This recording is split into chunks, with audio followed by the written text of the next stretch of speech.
Welcome to the Bookish Diaries, episode 4. What episode is this, Megan? Sorry. Four. Okay. Welcome to the Bookish Diaries, episode 4. This week we have the lovely K.M. Davidson here with us.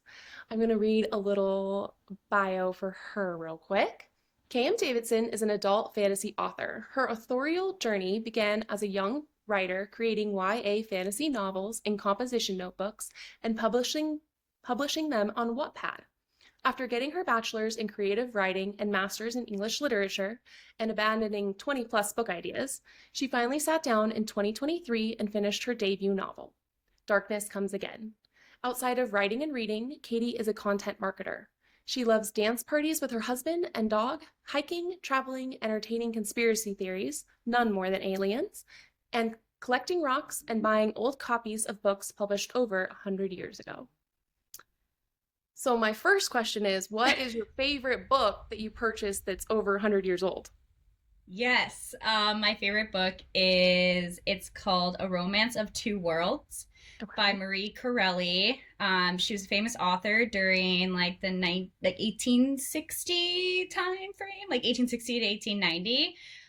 She was who I studied for my master's program, and at the time, she was more popular than Charles Dickens, sold more copies of her books than Charles Dickens, but today no one knows her because of she was female. So no one studied her in schools, but I came across a second edition signed copy, which I have in my living room. So it's my most prized possession. That is incredible. So was that like you were searching for it or you just kind of came upon it when you were in a bookstore? I was very curious if there was anything about her because I became like absolutely obsessed with her, just everything about her. And I looked up on eBay. I was like, I wonder if there's any like first edition, second editions, and the second edition sign came up, and I was like, please, I'm gonna take that right now. When I told my husband how much I paid, he wasn't like exactly thrilled, but it's fine. That's right. That's why we have jobs. Yeah. And How? sometimes we just gotta butter up. Oh, sorry, Kate. No, I go for it. was just gonna say sometimes we just gotta butter up to our husbands and be like, well, sorry, I really needed it. Yep. I think I do that monthly now because of character art. So, That's awesome. How would you say she has affected your writing? oh my gosh. I try to look back at like some of my old writing pre-college, even like during my undergrad, and I think about the difference it is now. And I think like she inspired me to take chances with things, really like push the limits. And I think what I loved about especially that book specifically was how much she combined not just fantasy, but a light amount of science to it, like in a way, like the spiritual sciences. And that was awesome to me because especially at that time I was so into spiritual things, like very like the crystals and the tarot cards and the everything, and she incorporated that into her book, and I was like, how can I do that with fantasy? So as like people will learn about the Sirian series and the universe that it takes place in, you will see a lot of that start to come into play. It's really cool. I love that. Yeah. Um, that kind of answered one of the questions that I was that I was gonna ask. We can keep going on it. Well, because my question was gonna be how you came up with the central theme for the series. Oh, okay. That was totally different. Yeah, for sure. Different. Different answer. Oh, okay. So Yeah, he's gone now. My husband just got home, so let me yell at him to not yell at me. Hold okay. on. Okay. We're good now. Um, but the very I'm gonna say bones of the Sirian series came from an old Grimm fairy tale that's not very known.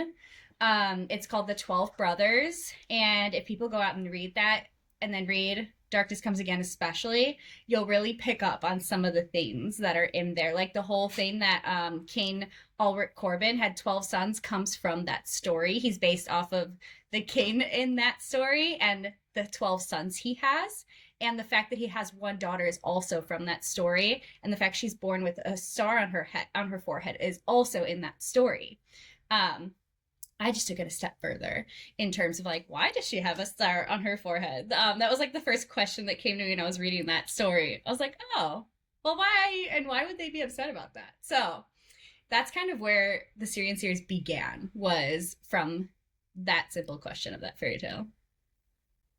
That makes a whole lot of sense now. After Yes. like reading the book and then hearing you say that, I'm like, oh, that Yeah, makes I so think much that's the most I like elaborated on how much that story, like, really, I tell people all the time there's like elements from that story that you'll see. Like, obviously Grimm fairy tales always include ravens, so that gets pulled in. Lilies, I think, I can't remember, it's not as big in Fate Demand Sacrifice yet. Lilies will come back up in a novella and book 3, but in the prologue of book 1 there's a vase of lilies that shrivel up and die when Tyra like uses her powers. So that is also important in the book, is lilies as well, and the color maroon and some of those symbols. But otherwise, the whole history of King Ulrich comes from that story.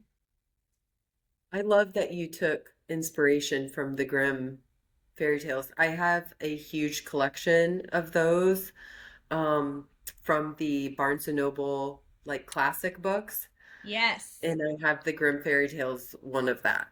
we So that's might have the same one because that is also the one I have. we probably do. I have Yeah. like a whole shelf of like a whole bookshelf of like nothing but the Barnes and Noble classics. Classics, 100%. Yeah. Any other myths or legends or stories that you pulled from? I think there's a lot of like just in like general inspiration that I pull from different fairy tales from different like backgrounds and cultures, and like the way that those fairy tales are structured, or the way gods interact in various fairy tales, from Greek mythology to African mythologies to like Indian mythologies, like all of them I've like looked at, okay, how do they look at gods? How does these origin stories of our world exist within all these cultures and religions? And I pull inspo from those places. I would say otherwise, it's kind of just, I start to lean a little, the further I get into the stories and the politics, I start to lean towards real history, especially like medieval and ancient historical events. I listen to a couple different podcasts for those stories. But yeah, I kind of pull a little bit from there. And again, I'm always just asking why. So I'm like, or what if? So like when I hear a little history thing, I'm like, okay, but what if there were like, I don't have dragons yet, but I'm like, oh, what if there were dragons? Like, so that's how I like take it to like that next level of story. I love it. It's like the acting when oh gosh. Like And improv yes, almost. improv. It's like improv. And Yeah, yes, but improv but yes. writing. Yep. Yes. I love it. So does that mean we might see dragons in future Yeah. books, maybe? Yes. Saying if you're a podcast listener, you might want to watch the YouTube video to see who. Oh, my faces. I don't know if you guys saw my story today, but I posted that Tim Chalamet thing where he's like, "Hey," so very similar to my face if you needed that. Like, I can say yes. I love to like drop things on podcasts because then people come and listen. If I'm like, I drop some hints on this podcast. So yes, there are dragons coming. If you've read the Sirian series, or if you've read even just like Remy's novella, he has wings. He has leathery wings, and you know when he's learning from Voss about their mythological history. Voss straight up calls Remy a dragon, because they used to be able to shift fully. So there are dragon shifters coming. oh my gosh. Is Remy's I'm like spelled so out? excited right now. What was your question? Is Remy's novella out? Oh yeah, it came out last Monday. Monday? Oh my gosh. Yeah, last Well, Monday, a week ago. Yeah. you know what I'm reading this weekend. I'm sorry That's what I'm ahead reading. of time. I meant to read it already, but I had a cheer competition and then I was like sick in bed, and today is like my first day out of bed. Yes. Well, I apologize in advance. That's all I gotta say. So Great. yeah, Great. there were tears. I've gotten a lot of screenshots and pictures of people crying. So Really Oh looking no. forward to it now. yeah. Definitely looking forward to it. That is going to be my weekend read. What has been your favorite like fan reaction? Oh my gosh. I I feel like there's so many that I've had that just stick out in my head, but I think right now was one of my alpha readers for book three. Because I just sent it to my editor on Monday, so I had a bunch of alpha readers reading it. And she has been following me forever. Like we actually had a mutual friend in college, and she was like kind of like in the background, like being a little cheerleader for me the whole time I would ever talk about writing. And then she was one of the first people to sign up to be like a beta reader. So she was a beta reader for book one and book two. And then I just straight up messaged her. I was like, I trust you. I love you. Do you want to be an alpha reader for book three and beyond? And she was like, please. So she was an alpha reader, and her reactions to a lot of the things that happened in book three were fantastic. And just like her like screaming and like yelling at me about things and being like, "Oh my god, how could you?" But yeah, so there's that's my I'm really excited for everyone to read book three. I think I'm gonna get some really good fan reactions for that. So Do we know when the arcs will go out for that one? yes, I typically aim at like I think I'm historically like give out arcs like 2 months ahead of time. So you're looking at probably like end of March, beginning of April. Ooh, Oh that's no, it gonna would be be sooner. quick. Sooner. I changed the release date to May previously. My dates are wrong. So just kidding. Beginning of March is probably when you'll get it. Oh, Yes. I'm very excited. Oh yeah. Kind of on the same thread as like fan reactions. How do you feel about fan theories or interpretations of your story? I love it. I love to see how just because obviously I was talking about this with some other authors. I will never be able to read my books the way my readers do. I will never be able to see it the way you do. I'll never be able to go through that journey with you on like learning things as the books come along. So I love to see the fan theories that people come up with because it's almost like it gives me a little taste of like what you're seeing and like what you're catching or what you're so close to catching.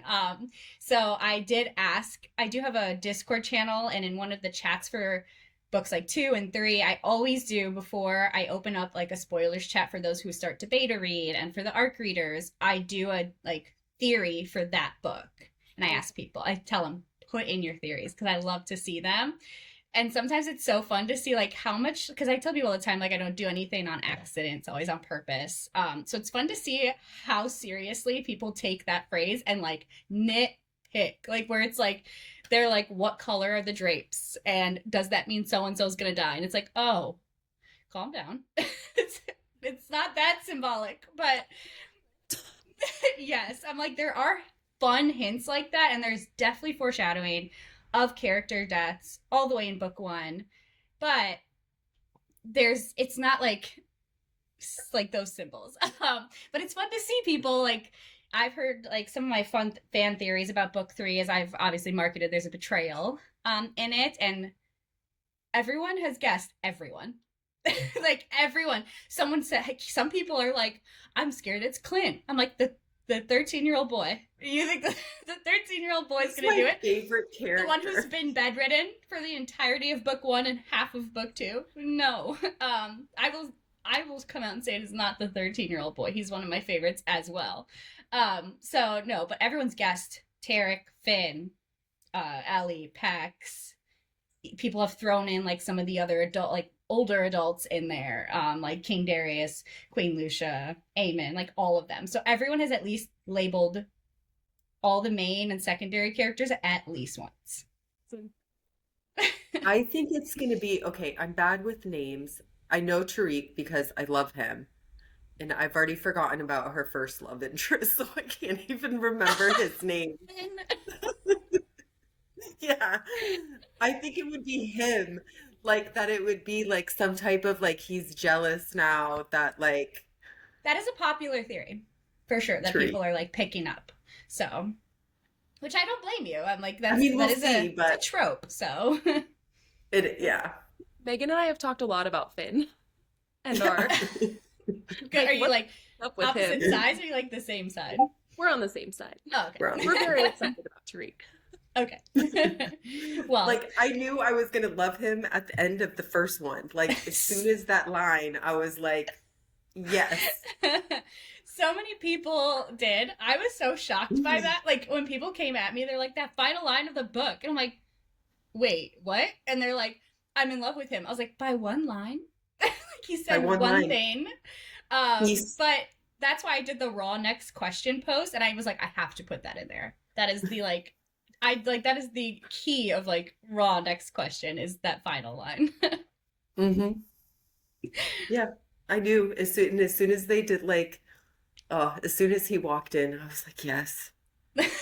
I was like, Finn Yes. was just too simple. He was too like, I don't know. We needed that extra. The extra. That's it. Derek is just extra. So Yeah. Sorry about that. Okay. I'm trying to think of a next question now. We went off on Tariq and I'm thinking about him. answer anything about him. Do you have a favorite character that Oh. you've written? So I try to push like I try to do that like try and push out the main character. So like obviously I'm like she's the main character. Some Riva doesn't count. She's in a different bucket. So obviously her. But outside of her, I really it's so funny because I feel like it's changed every book. Book 1 I really did love Ellie. Um, she's like a girl after my own heart. I had someone the other day call her a library gremlin, and I was just like, wow, yeah, you're right. She is. So that was fun. Book 2, it really became Tarek just because he came and I knew who he was, who he would be, and how I wanted him to like present himself and be as a person. But the moment he hit the page, I lost all control. And I say that to this day is anytime he hits the page or is in a scene, I don't know where it's gonna go. He just kind of his personality is so strong. He just kind of comes in and he's like, "I'll take it from here," and like grabs the wheel of the car and takes it on a ride. So obviously people know now because I post about it, but we do get his point of view in book 3. Yeah. Um, Yeah. Still a favorite for sure. But I will say someone who kind of came out and really surprised me. Again, I knew I was going to try and give him a redemption arc in book 2. Book 3 is Pax. Simply for the fact of how him and Riva's relationship has evolved. You see a lot of like a bit of a bully friendship between him and Riva, and I think it's just because of how their friendship started. It started off being rude to each other, and from there they're like, well, we can say anything to one another. So they kind of bully each other a little bit throughout book 3, and it's really funny. But I think like just seeing his character evolve and his relationship and how he's interacting with magics and Sirians now is, I think, it makes me love him even more, and I know where his story's going too for like book 4 and 5, and now him and Ellie's now Vela, and yeah, he's definitely climbed up the ranks. He's even my husband said book 3, Pax was his favorite character in that book. He has slowly been becoming one of mine. Like when I first started reading him and like how he was kind of like off-putting with like all of the magic and stuff like that, I was like, I know he's gonna come around and he's probably gonna be like a teddy bear, like her biggest like one of her like advocates and like a protector kind of her. I don't know. That's how I saw it going. Um, Yeah, I'm there is a excited big to. moment for them in book 3, for him and Reba that I think some people will like applaud and some people will be so shocked for. But yes, I think with Ellie, and if people are still like a little wary of him, like come book 3, or after book 3 even. One, I don't know how you can be after book 3, but when you read him and Ellie's novella, I think you do see how much of a teddy bear he is for Ellie. And seeing who he was when they were younger and his really the depth of his background, I think it will change a lot of people's minds on and kind of just shed a little light on why he was the way he was in book 1. Yeah. I'm excited. Yeah, he's the most complex character, I think. Did you think he would be starting out? No, I don't think I anticipated him to be this complex. Like, I knew I needed an antagonist in book 1, and I didn't want to reveal the villain yet. I purposely wanted to hold out on the villain, but I needed someone to rival her in book 1. So I was like, okay, he'll be perfect. It'll be even juicier if he's got like a relationship with all these royals before she comes, especially like if he's with the princess. But then I had to start asking, like, well, I did a really good job of making people hate him. So I was like, I really have to nail this redemption arc to get him back, because I was like, Ellie and him are gonna get back together and it's crucial. And I was like, yeah, Ellie's obviously an intelligent woman, so there has to be something there for her to forgive him and to let him come back and kind of advocate for him. So I really sat down and was like, why are you the way you are? And it was a very complex, like, map of ways, but I think it's believable. So, yeah. I'm excited. So to go back, how many books do you think that there will be in the series? I know for sure there's gonna be 5. I'm really scared. After I outlined book 4, and I know what's coming, like where I want things to end book 4 and where I want things to start book 5. They're gonna be long. I mean, the jump from book 2 to book 3, pre-editor, and typically an underwriter, is already 20,000 words. So I know it's gonna get longer because I'm adding more points of view as well. So I really, really want it to stay at 5 because they're all, I think I've hinted a little bit, but another fun little like drop here, the titles are related to the prophecy. So I can't come up with more lines or change the lines of the prophecy. So I'm like, well, it's got to be 5. So there's 5 main books of the Sirian series, and there's going to be now 4 novellas, because we've got Remy's, Karassi's is coming, Pax and Ellie are I'm trying to aim for the end of the year, and then we get the villain. So, Ooh. yes. Yeah, that's crucial to the plot, I think, too. Just in ways that, like, Karassi's is. Like, I think Remy's is kind of standalone-ish. I think Ellie's and Pax is just more for fun. And just for myself, and I just know a lot of people that love Ellie, and I think will love them, too, and will want to know more about both of them and like their whys in life. So that one is just kind of like a fun, light, very smutty read. So yeah. Yes. Smutty. My favorite. I know. So that's just the Sirian series. The rest is coming. Are you? Oh, go ahead, Kate. Well, I was just going to ask, I know that you were writing, was it another novella with some authors that like, Yes, that was Remy's. oh, that was Remy's that fit into Yeah. that. Okay, cool, Yeah, cool, because cool. that was the first one of the other 5 authors. The Okay, rest are releasing each month until June. very cool. How was Yeah. that process for you working with It's really everyone? fun because we still, like, each of our novels are all separate. Obviously they are all standalones within our own series that we've already created. It was my first challenge because I'm going to need to do this in the future, but it was a good challenge. Obviously, one, that was my first novella I've ever written, so keeping it short and sweet, while still getting people to love the character, especially if they don't know Remy yet and they haven't read the Sirian series yet. That was a challenge, but like a really good practice. And from what I've learned, I nailed it. So that's good. But it was also, I had to explain my world also in like 50,000 words, on top of trying to get you to get to the characters, and I had to think to myself, what's important for this story about this world? So there's a heavy emphasis on the magics in this world, and I think that's something people wanted to know a lot more about as well. So you get to hear about the Syrians, and you know they're like another being on this world, and that they're kind of like a no-no. So you kind of learn that in Remy's novella, but again, now it's like the Syrians are the mystery in Remy's novella.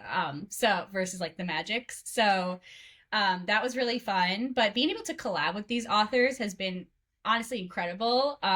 We've all formed like a little like group that we lean on each other for things outside of our collection now. That's like just either marketing books in general, the process of editing and writing a book.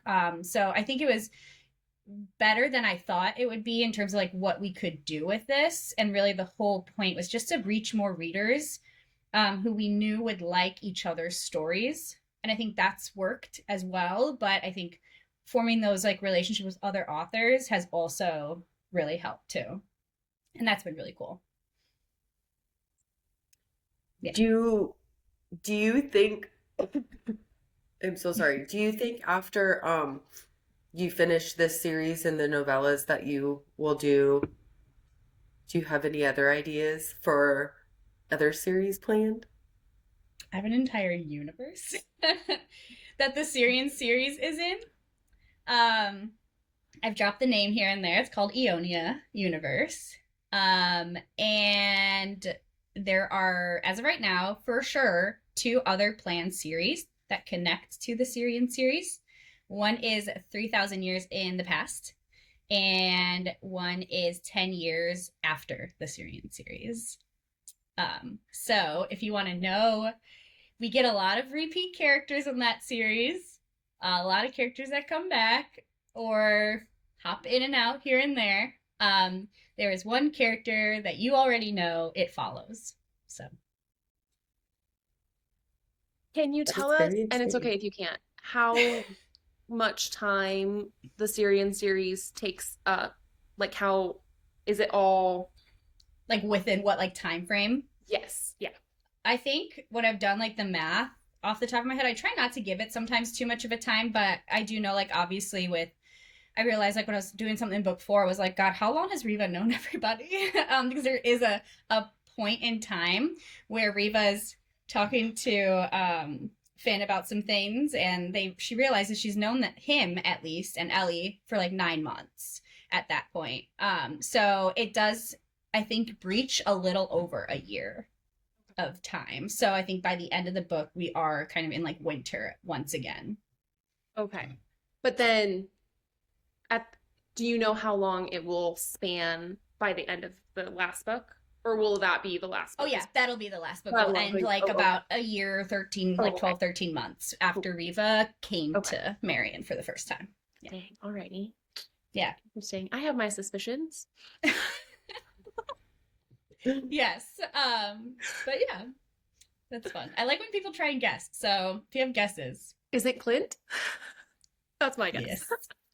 You maybe. 10 years. He's let's see, Clint will be like 24, 23, 24 in that book. All Ooh, right. So- we get to see his love interest is gonna end up being in C. Oh yes, because he's my Yeah. favorite. I He's so love people sweet. like always say like they're like, God, Clint's gonna be such a charmer when he's older. He's gonna be this and this, and I'm like, oh, you don't even know. I've I dabbled think in he's some gonna be like, a little badass. oh, he is 100%. Like I already have it planned. Like I've been plotting because it's really important because these all connect. So I need to have these plots, at least the main things, written out. And I thought to myself, I'm like, I do need to set up Clint like as he's getting into himself and kind of like finding his place within everything now that he can journey outside of his bedroom. It's kind of like figuring, okay, who is he? How is he? Like, what has he taken from everyone? Because that's one thing Clint says is they're always talking about things in his room. So he knows everything. And he's like, what has he learned from watching everyone? Like, there's literally a scene in book 3 where Pax asks him, like, where'd you learn that? And Clint's like, watching all of you. And it's such a funny moment, but it's like seeing him finally like get his little voice going and stuff is just like such a fun moment. So I'm like, who are you as an adult? Oh my God. He's got tattoos, if that helps, thanks to meeting Willem. So Are there gonna be, and I don't know if you could say this or not, but like my mind is like going with all of these books. I'm like, is there gonna be anybody else who like doesn't have any powers right now, but it's gonna find out that they might have something? yeah. um, I'm not even gonna guess at who it is, so we won't spoil that for I anybody. mean, But technically, we are still learning about what packs can do. Now that Riva pointed out in book two that he has, she thinks he has magic in him, because he's got a lot of like physical qualities and things like that that might that's allude to true. him being a magic since his mom, when Riva realizes his mom was, she's like, wait a second. So we do learn more about what he can do and what he's inherited, in terms of like being magic in book three. So technically we do, I guess that is considered someone who finds out they have powers that we at first did not realize. In Clint's series, yes, there are more people who have powers that we didn't know they did, They did. or maybe they didn't Mm, at all, and then something happens and they do. and they do. Yeah. Ooh, this is like so exciting. I'm like we're getting like all of the little like juicy details right now. I feel Oh yeah. like I keep going like, we won't tell anyone. Then I'm like, no, we're recording a Yeah. podcast. we're That's why recording I them. tell people on the podcast. It's so funny because you're like, I don't know if you can say I'm a self-published author. I can actually say whatever I want about my books. You want to say. There's sometimes I'm like, it's really hard. I'm like, I got to keep my own secrets. So I'll drop what I think isn't like that. In my eyes, really doesn't like ruin the fun. So, Yeah. No, I don't think any of that will. And like right now I'm like I am like so excited and I like I need this now. I'm As just I'm as sitting here excited to share. holding. Holding both. Oh, Like, she's like got them like, they're like emotional support right now, like they channeling are them. right now. I have them in my I've had them in my lap the whole time. And one That's of great. them even still has, I kept it in it because I'm obsessed with it. I just have to show it Oh since my I'm gosh. showing the books now. Is this little feather that you said with the first one? Is saying something. If you've listened to the podcast before, Megan has big issues with putting things in her books. So Oh, I this do. kept I'm the feather honored in. that you still have the feather. And it has a sticker Oh, still the in it Syrian too. sticker. But I was I like, love I gotta that. keep because this, okay, so I think I told you this in chat, but like you are the first author to send me like a physical copy of an arc. And so like I treasure this like so much. Both of these Both of them, actually. right? I know. I love seeing like it like really touch. This is why I love like the small folk in like Bookstagram, because just the pure excitement everyone gets to get things still is like the best part, to be a part of like their journey and be like one of the first people to like give them physical arcs or be like their first arc ever. Like that's so exciting as an author who's like, this is the beginning of my journey too. And I'm like, I can't wait to like, as things continue, to look back and be like, remember when we were just in the beginning and I had like 20 followers and you're like, I want to be an arc reader.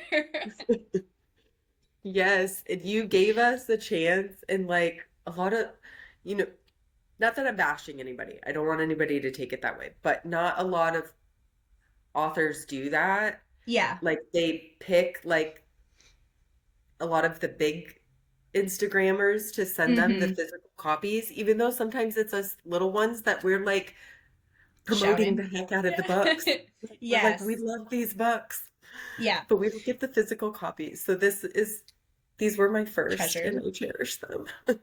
Yeah.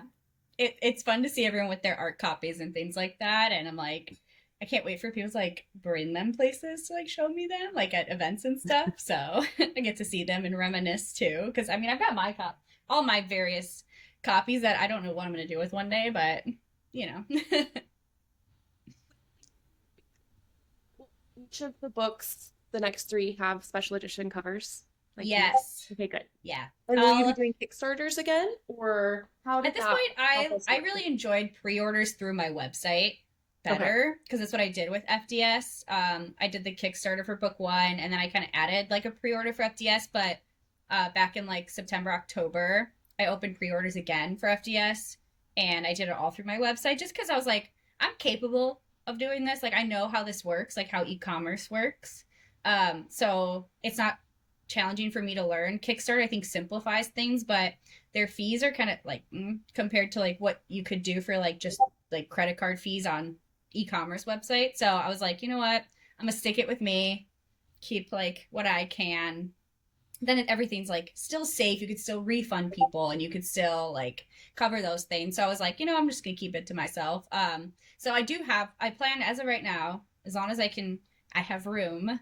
I do plan on opening pre-orders, and every time I do for these special like signed special editions, I don't just open up like just for book three, but I also open up book one and two again, so people can get one, two, and three if they're like just finding me now. Because again, I'm still a small like self-published author, so I know people are coming in halfway through my journey still that might want to have those copies, and I don't want them to have like I know how frustrating it is to have one copy that does not match the rest. So I'm like, if I'm ordering these anyway, as might as well just order a couple more for people and ship it all together. So all the novellas will have one too that match as well. Because Remy's does have one that matches too. Yeah, that's exciting because I'm one of those people who are OCD and I have to have You like to have them to the same. match. Yes. I was gonna say I don't think Megan's bought the special editions yet because the series isn't finished. No, yeah, usually I wait till the end when it's the series is complete and then I buy the special because I will not, not say not a lot of authors do that. Like they'll no. do special editions like with one company And then and do then another you for buy another. that and then they do it with another one and then you just bought a book and then it doesn't match any of the other Right. ones. Yeah, that's why I get sometimes like I'm very selective on like special editions that I get as well because of that very reason. So I'm trying to do the things I know I don't like, trying to make sure I'm like avoiding that. But yeah, there's definitely a future. Even my mom doesn't have the special editions because she's like, I want a box set one day. So So yeah. yeah, we'll Well, have I'm gonna the have these, my arcs, as like a special thing, and then I will have Oh, the for special sure. You editions. gotta. Those are like on a special shelf, and then the special editions get to fit right into like the pretty like Yep. trophy books. So they're definitely will. I think eventually I'll make this a box set where I'll maybe like, you know, spice it up a little bit in some ways. But they're like I would love to also eventually work with book box people and like if they sign me for one book, I'm like, no, you can have them all. So like as they're all come out, we can make matching ones. So Yeah, that is really cool. do you have any independent authors or independently published books that you would recommend? oh yeah. Oh. Like maybe like your top 3 to 5? Oh. Man, okay. Who am I? Okay. I have to drop her because she's like my like I realize like my soulmate in like so many different ways. Her name's Courtney Blooming or C.A. Blooming. Um Her main series, book one is called Threads of Fate. And she is coming out with another series this year. Threads of Fate is all like that series is also still continuing. She has a portal magic book where it's modern age woman falls through basically a portal like Narnia door, ends up in like the land of the gods. That's not as modern and don't know what telephones are and things like that. So good. She also has like a whole universe that like planned. That's where we bonded because at the same time we attended a conference, went to this multiverse like chat, and she was like, oh, I definitely want to go, I'm building one. I'm like, stop, I am too. And from there, here we are. So definitely suggest her. She's one of the authors in the collection as well. Hers is the next book. Um, then my friend, oh my gosh, I have a friend, Lindsay Willingham. Her book is To Scale the Emerald Mountain. I suggest hers because I think what she's doing is just like staple epic fantasy, and it still has good romance in it. And I think like the way she's approaching her story and where she's going with it, I'm really excited about it. But I think it's just like she takes all the tropes that we know and love and just kind of flips them upside down a little bit. So hers is really good as well. All over Instagram. So Yes, yeah, highly suggest it. Um, if I stick to fantasy, I'm trying to see if I can throw another a non-fantasy for those who like to journey outside, but this one's like dystopian. Legacy of Traitors by C.M. Leva. I arc read for Ooh. her a couple months ago, and I haven't read a dystopian book in so long. Like I'm pretty positive one of the last ones was like Divergent or like Maze Runner or something was the last dystopian I read. Um, Phenomenal. So good.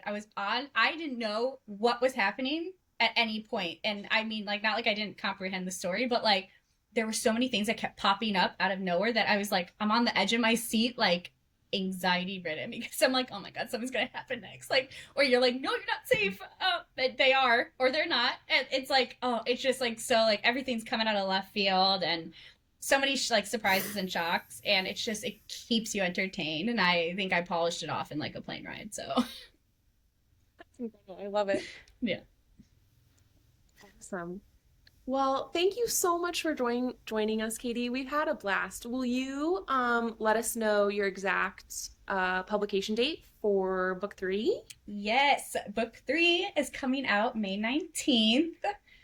So we're like, oh God, like less than 4 months away now, which is, I don't know how we got here. It's been a fever dream, but I'm really excited about it. I think this is, halfway through the series, technically, like right smack dab in the middle. And it's going to feel like we are smack dab in the middle. A lot comes to light and a lot more things become like a, oh no.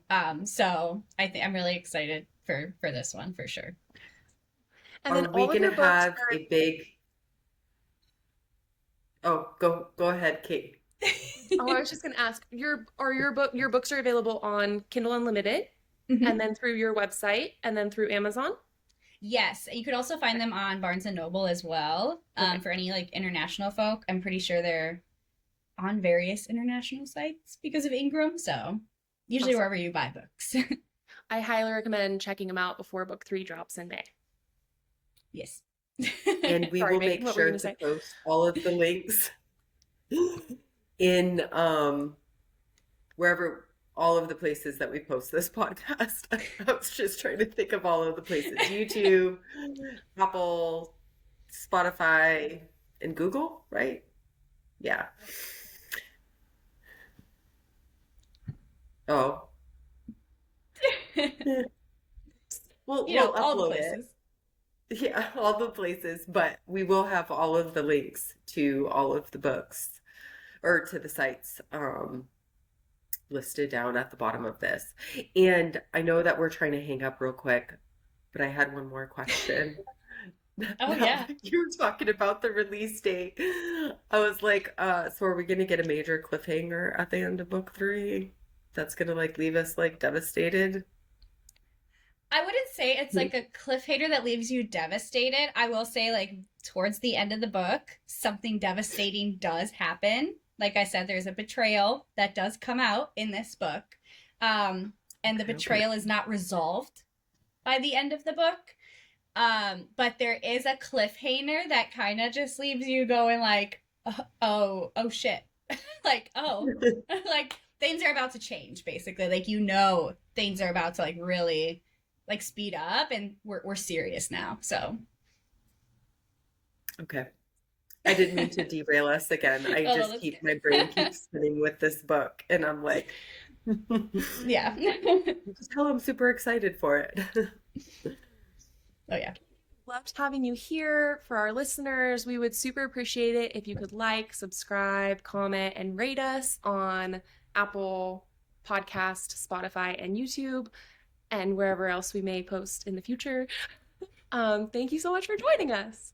Of Yes, course. thank Thank you you for so much having for joining me. us. Yeah, thank you guys for having me. I'm excited.